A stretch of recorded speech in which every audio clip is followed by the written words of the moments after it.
Guys, welcome to our YouTube channel that is right beginnings with JS Yadav.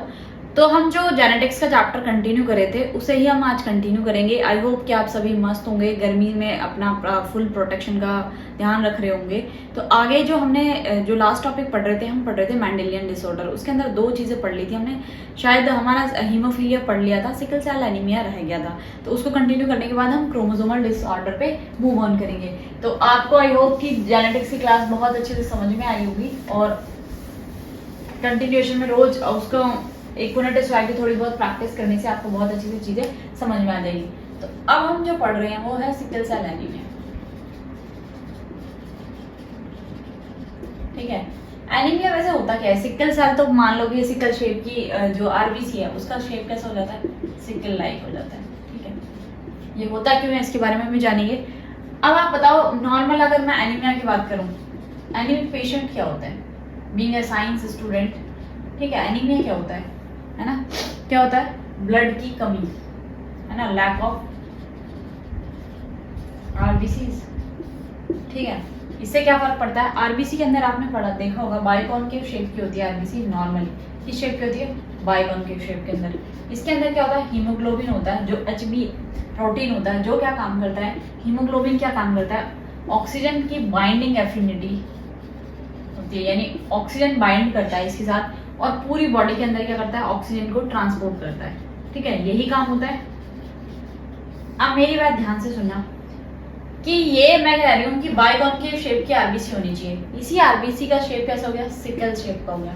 ठीक है, अभी biconcave नहीं बड़ी, बाइकॉनकेव की होती है सरफेस एरिया इंक्रीज करने के लिए। ज्यादा से ज्यादा क्या हो जाए? सरफेस एरिया इंक्रीज होगा तो ज्यादा से ज्यादा क्या होगा? ऑक्सीजन बाइंडिंग एफिनिटी जो है, ऑक्सीजन की बाइंडिंग एफिनिटी क्या होगी? इंक्रीज होगी। क्या होगी बेटा? इंक्रीज होगी। तो ये जो मेन चीज है, इसी वजह से क्या हो रहा है? अब देखो, सेल की शेप जो आरबीसी की शेप है वो सिकल की जैसे हो गई है, तो पेशेंट क्या हो गया? ऑटोमेटिकली एनीमिक हो जाएगा। अब एनीमिक होने के बाद उसमें खून की कमी हो जाएगी, तो खून क्या करना पड़ेगा? बाहर से उसको ब्लड डोनेट करना पड़ेगा या ब्लड ट्रांसफ्यूज करना पड़ेगा। अब देखो, मेन चीज क्या है, ये ऐसा होता है क्यों है? ये मेल फीमेल्स दोनों का अंदर हो सकता है। देखो प्रोटीन इसमें क्या होता है? देखो HbA होना चाहिए, उसमें क्या होता है? हेटेरोजाइगस कंडीशन होती है, HbA और HbS और HbS है, तो डेफिनेटली क्या है कि वो पेशेंट जो है वो सिकल सेल से क्या होगा? इसके अंदर HbA और HbS में क्या होता है? 50% चांसेस होते हैं क्या होने के? क्या आपका जो चाइल्ड है या आप खुद जो है वो सिकल सेल पेशेंट होते हैं। दूसरे आपकी जो नेक्स्ट जनरेशन है या ऑफस्प्रिंग्स है उसके अंदर ट्रांसफर होने का जो चांस है वो फुल होता है। इसके अंदर क्या होता है? ग्लूटामिक एसिड जो होता है वो किससे 6th पोजीशन जो होती है उस पर चेंज हो जाता है, वैलिन से रिप्लेस हो जाता है। ठीक है, तो GAG है वो किसमें? GOG में कन्वर्ट हो जाता है, जिसकी वजह से क्या होता है? इसकी शेप कैसी हो जाती है बेटा? सिकल टाइप में हो जाती है। ठीक है, दूसरी बाइंडिंग एफिनिटी, अगर ऑक्सीजन बाइंड ही नहीं हो रही है, आरबीसी का जो नंबर है वो उस लेवल का है ही नहीं कि वो ऑक्सीजन के साथ बाइंड कर सके, तो क्या होगा? ऑटोमेटिक सी बात है कि पेशेंट के अंदर खून की क्या हो जाएगी? कमी हो जाएगी। और खून की कमी को, है ना, क्या कहते हैं हम? एनीमिया कहते हैं। आपने सुना होगा जैसे नॉर्मली जो एनीमिक हीमोग्लोबिन का जो लेवल है उसके बेसिस पे देखो, एक्चुअल में क्या है कि हीमोग्लोबिन देखा होगा आपने, आप जब भी क्या करवाने जाते हैं? ब्लड टेस्ट कराने जाते हैं, तो आपने देखा होगा डॉक्टर बताता है कि आपका हीमोग्लोबिन जो नॉर्मली जो रेंज करना चाहिए फीमेल्स का 11 to 15-16 तक करना चाहिए और बॉयज का जो है वो 11 to 17 के बीच में होना चाहिए।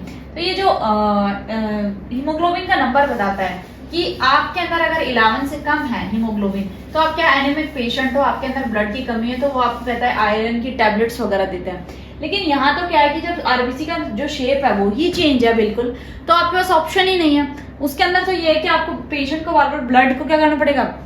उसकी बॉडी में ब्लड चढ़ाना पड़ेगा, क्योंकि अगर आप ब्लड नहीं चलाओगे तो उसकी बॉडी के अंदर क्या नहीं होगा? ऑक्सीजन की सप्लाई नहीं होगी। ऑक्सीजन की सप्लाई नहीं होगी तो सर्वाइव करने के जो चांसेस है वो तो खत्म है ना। सर्वाइवल चांसेस क्या है? वो तो बिल्कुल ही खत्म है। तो इसीलिए क्या है कि ये भी क्या है? ये भी मेंडेलियन डिसऑर्डर है। मेंडेलियन चार्ट या पेडिग्री एनालिसिस के थ्रू हमें इसके बारे में भी क्या हो गया? नॉलेज होगी।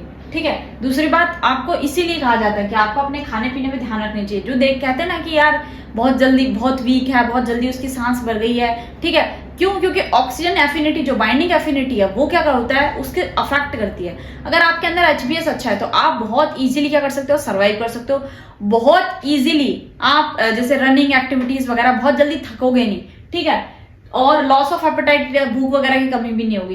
तो इसीलिए क्या करते हैं, देखा होगा आपने कि आयरन वगैरह की टैबलेट्स, आयरन और कैल्शियम की मैंडेटरी दी जाती है ताकि क्या नहीं हो। और इंडिया में मेनली जो गर्ल्स होती है वो क्या होती है, मोस्टली एनेमिक होती है, ठीक है, वो अपना फुल फोकस नहीं करती है या उन्हें थोड़ी बहुत नॉलेज नहीं होती। तो ये जेनेटिक्स यूनिट इसलिए वे कि आपको अपने आप के अंदर क्या क्या बॉडी के अंदर चेंजेस हो रहे हैं, कौन से डिसऑर्डर है, किसकी वजह से हो सकते हैं, वो सारी चीजें पता होनी चाहिए, ठीक है। नेक्स्ट जो हम पढ़ेंगे वो पढ़ेंगे क्रोमोसोमल डिसऑर्डर। क्या पढ़ेंगे? क्रोमोसोमल डिसऑर्डर्स, ठीक है। क्रोमोसोमल डिसऑर्डर क्या होगा, देखो, या तो क्या हो जाएगा, सिंगल क्रोमोसोम का एडिशन और डिलीशन हो जाए,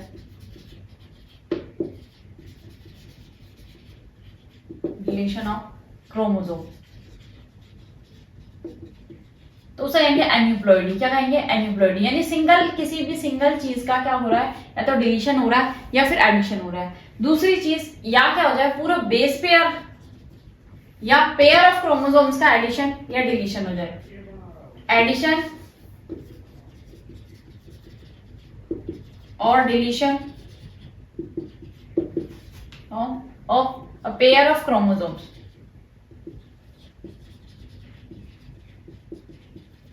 उसे हम क्या कहेंगे? पॉलीप्लॉइडी कहेंगे, ठीक है। आपको पता है, अगर मैं ह्यूमन के टेक्स्ट में बात करूं तो हमारे अंदर कितने हैं? 46 क्रोमोसोम है, ठीक है, यानी 23 पेयर्स के क्रोमोसोम है। इनके अंदर क्या होगा, इनके अंदर या तो क्या हो जाए 46 से 47 हो जाए, है ना, या फिर क्या हो जाए 46 के 45 हो जाए या 44 हो जाए। तो ये क्या है? एन्यूप्लॉइडी और क्या है? पॉलीप्लॉइडी है। इसके बारे में आप देखोगे कि ये क्यों जरूरी हुआ। अब देखा होगा, अगर हम जनरल बात करें विदाउट एन एग्जाम्पल, तो देखो इसमें आप पढ़ोगे 2-3 Turner syndrome, Klinefelter syndrome, down syndrome क्या होती है।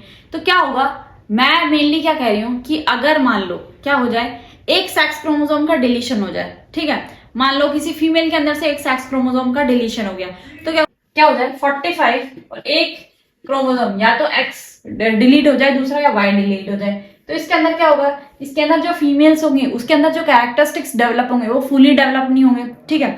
दूसरी बात, मैं एक चीज कह दूं कि क्या हो जाए, या तो मोनोसोमी हो जाए, मोनोसोमी यानी एक पेयर क्या हो जाए, डिलीट हो जाए, या फिर ट्राइसोमी हो जाए कि क्या हो जाए, एक क्रोमोसोम के अंदर 3 क्रोमोसोम्स हो जाए, ठीक है। तो ये सारी चीज क्या होगी, या तो मोनोसोमी एक का डिलीशन हो जाए या फिर सिंगल हो जाए, मतलब ये तो क्या है, मोनोसोमी हो गया, सिंगल हो गया। अब इसी का क्या हो जाए, डुप्लीकेशन या हो जाए, तो ये हो जाएगी सुपर फीमेल हो जाएगा, है ना। क्यों? इसके अंदर इस एक एक्स्ट्रा क्रोमोसोम्स की वजह से क्या हो गया, क्या होगा, इसके अंदर क्या हो गया, फीमेल के कैरेक्टरिस्टिक्स इंड्यूस हो जाएंगे, ठीक है। तो ये चीजें आप किसके अंदर पढ़ोगे, क्रोमोसोम्स के, यानी क्रोमोसोम के एडिशन और डिलीशन से भी क्या है, पूरी जो ह्यूमन बीइंग की लाइफ साइकिल है वो क्या होगी, डिस्टर्ब हो जाएगी। तो अब हम इसके बारे में, इसकी जो सिंड्रोम्स हैं उनके बारे में बहुत अच्छे से डिटेल में पढ़ते हैं, क्या क्या है।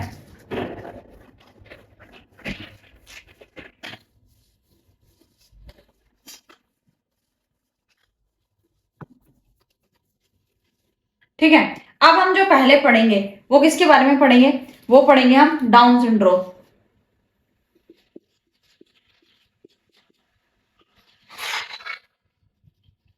ठीक है, लैंगडन डाउन ने क्या करा था, 1866 के अंदर इसकी डिस्कवरी की थी। इसके अंदर क्या हुआ, इसके अंदर बेटा ट्राइसोमी हो गई थी, कौन से नंबर ऑफ क्रोमोसोम के ऊपर, 21 पेयर पे। मैंने क्या कहा 23 पेयर्स होते हैं, तो उसके अंदर क्या हुआ, 21 के ऊपर क्या हो गया, ट्राइसोमी हो गई, यानी 3 रिपीटेशन हो गया इसका।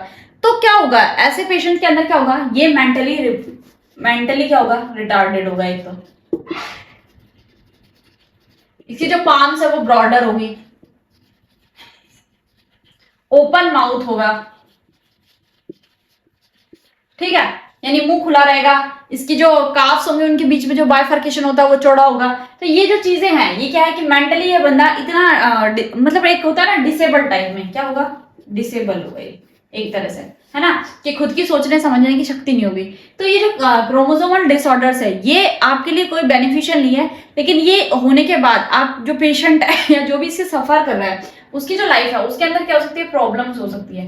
तो इसीलिए क्रोमोसोमल डिसऑर्डर को क्या कर लेना चाहिए, आइडेंटिफाई कर लेना चाहिए। देखो अगर सोनोग्राफी वगैरह की जाती है, वो क्यों की जाती है, ये देखने के लिए कि जो बेबी है उसकी ग्रोथ नॉर्मल है या नहीं है, उसके अंदर कोई एबनॉर्मेलिटी तो नहीं है, कोई डिलीशंस तो नहीं है, ये जो वैसे जो फिजिकली कुछ चीजें दिखाई दे रही है तो उसके बारे में तो थोड़ा बहुत आइडिया जो है वो सोनोग्राफी से हो सकता है। फिर एमनियोटिक फ्लूइड का टेस्ट करने से भी आपको थोड़ा बहुत आइडिया हो सकता है कि उसके अंदर क्रोमोसोमल एबर्वेशंस तो नहीं है।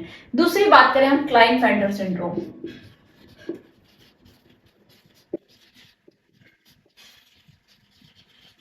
भाई इसके अंदर क्या होगा, इसके अंदर क्या हो जाएगा, देखो क्या होगा, जो क्रोमोसोम का नंबर है इसके अंदर क्या हो जाएगा, इसके अंदर सुपर पावर आ जाएगी, एक का क्या हो जाएगा, एडिशन हो जाएगी। ठीक है, तो ये क्या होगी, सुपर फीमेल हो जाएगा। इसके अंदर मेल मैस्कुलाइन कैरेक्टरिस्टिक्स होने चाहिए एक्स वाई की जगह, इसके अंदर फेमिनाइन के कैरेक्टरिस्टिक्स आ जाएंगे। किसकी वजह से, एक एक्स्ट्रा क्रोमोसोम की वजह से, यानी ब्रेस्ट का डेवलपमेंट। ठीक है, और ऐसे जो मेल्स होंगे वो क्या होंगे, इनफर्टाइल होंगे। क्या होंगे, इनफर्टाइल होंगे।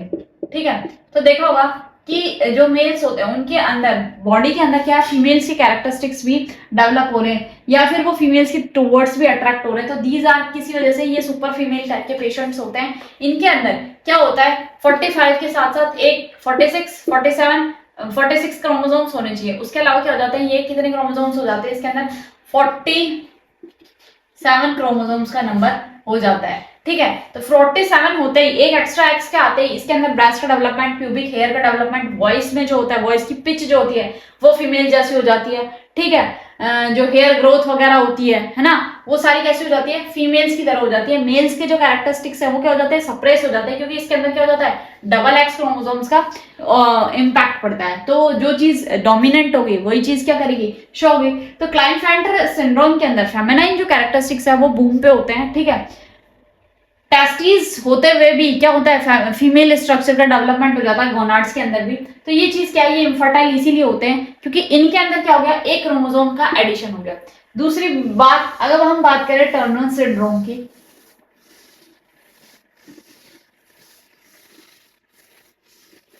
तो क्या होगा,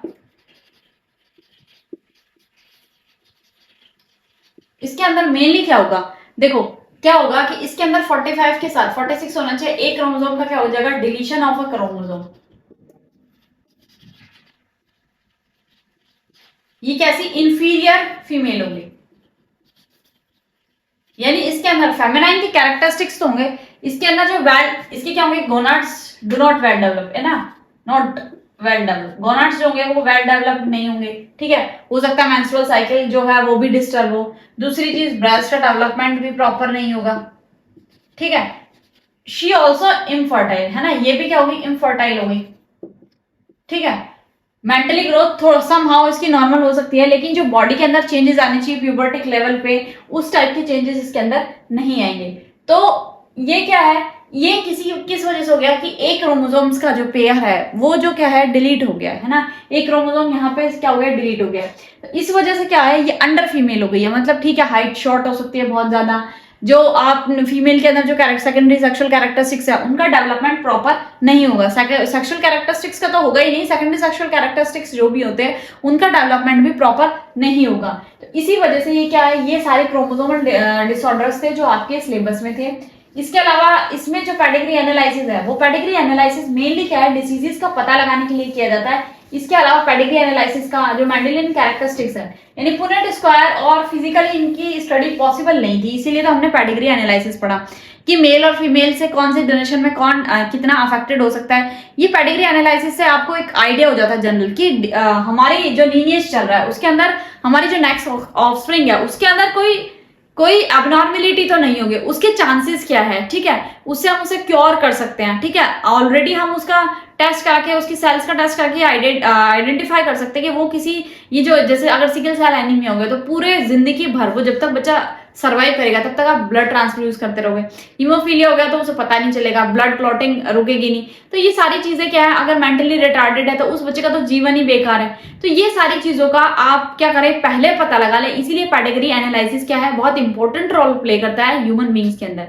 ठीक है, पुनेट स्क्वायर तो प्लांट्स के लिए है कि प्लांट, आप हाइब्रिड प्लांट्स को फॉर्म करना चाहते हैं तो उसके बारे में आपकी नेक्स्ट जनरेशन की क्या पॉसिबिलिटीज होगी। तो ये जो मैथमेटिकल कंसेप्ट इस जेनेटिक्स के अंदर पढ़े हैं, ये आगे जो बायोमोलिक्यूल्स चैप्टर पढ़ेंगे उसके अंदर आप पढ़ोगे कि जीन्स के बारे में। ठीक है, आरएनए और डीएनए मॉलिक्यूल क्या है, हेरिडिटी मटेरियल पास ऑन कैसे होता है, किस किस से बना हुआ होता है, डीएनए का स्ट्रक्चर कैसा होता है, किसने डिस्कवरी करी, क्यों करी।